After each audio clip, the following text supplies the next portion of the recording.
thinking about what topic to talk about today, I got stuck. I mean, it's hard to choose, knowing that my generation is tired. Tired of expectations, tired of comparison, tired from pressure.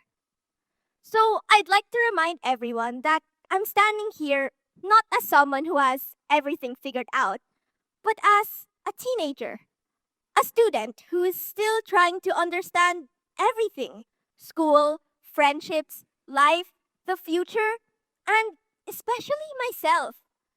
I'm standing here as someone who believes that even at my age, we can start conversations that make a difference. So, let me start with a simple question. Have you ever wondered what it feels like to be a teenager today? To wake up and immediately compare yourself to everyone you see online. To feel constant pressure to be someone who's perfect, being told you need to have the future figured out already. While deep down, you're still trying to figure out who you really are. For most teenagers, this feeling isn't just a phase. This is everyday life. While schools have taught us how to think, calculate, memorize, and analyze, very few have taught us how to cope, how to feel, and how to understand ourselves.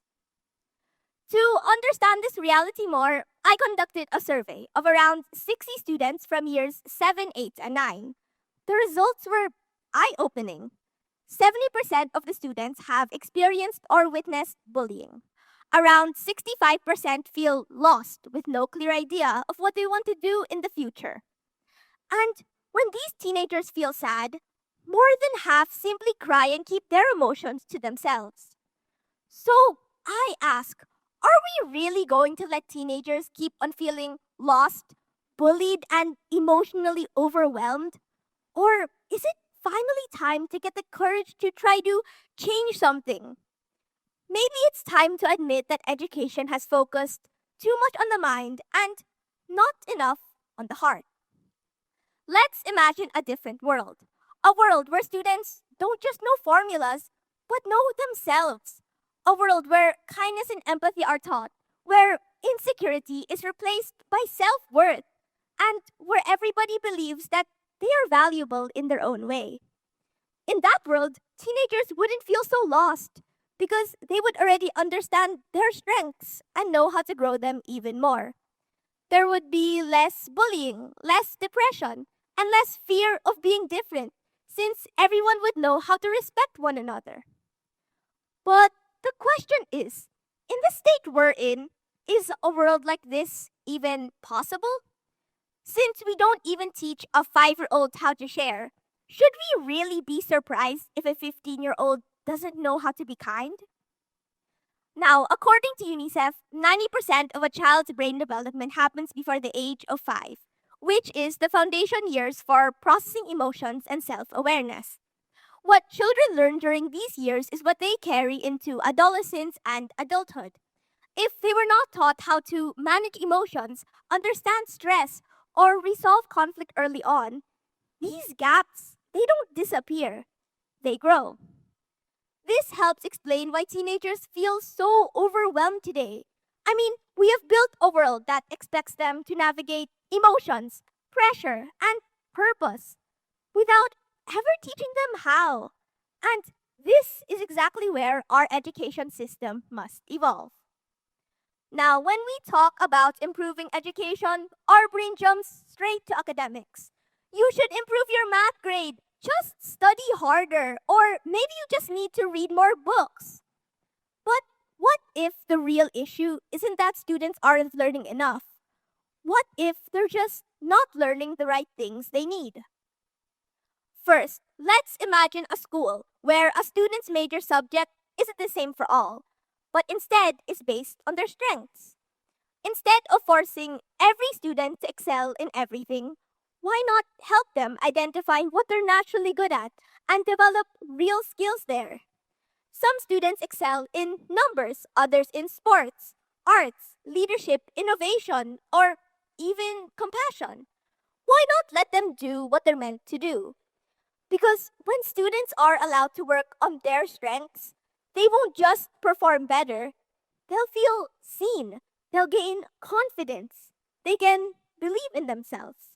Now, some say that this leads to early specialization, but specialization doesn't mean limitation. Students would still learn the basics. We're just helping them identify what they're naturally good at for their future careers. We're building a sense of purpose. Because when has the world ever rewarded someone for being average in everything? It hasn't. It doesn't. It won't. It rewards being excellent at something meaningful. Second, we cannot talk about the future of education without talking about the heart. Wait, let me repeat that.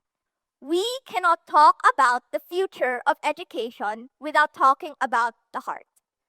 Teenagers today face immense pressure, insecurity, and emotional weight. And one of the clearest signs of this is bullying, physical, emotional, and cyberbullying. Now, most teenagers, they aren't trying to be cruel.